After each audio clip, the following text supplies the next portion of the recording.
लाहौर में कम उम्र ड्राइवर्स शहरियों के लिए खतरा बन गए। तेज रफ्तार कार की टक्कर से मेडिकल की तालिबा जाम हक। मुलजिम के मामू ने साथियों समेत सोसाइटी में घुसकर फायरिंग की। दरवाजे बंद करवाकर तालिबा को अस्पताल भी न ले जाने दिया। ऐनी शाहिदीन का इंकशाफ। निगरान वज़ीर आला का मुलजमान की गिरफ्तारी का हुक्म। इसराइल और हमास के दरमियान कैदियों की रिहाई का तीसरा दौर शुरू हो गया। 13 इसराइली और 3 रूसी और थाई कैदी इसराइली फौज के हवाले कर दिए गए।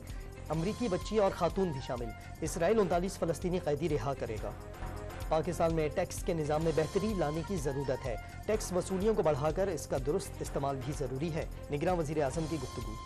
आवाम को बाख्तियार न किया गया तो पाकिस्तान को कराची की सड़कों से चलाया जाएगा। MQM कन्वीनर खालिद मकबूल सिद्दीकी का कराची के इलाके कोरंगी में जलसे से खिताब। एक बार सिंध का इक़्तिदार मिल गया तो पीपल्स पार्टी को लाड़काना से भी वोट नहीं मिलेगा।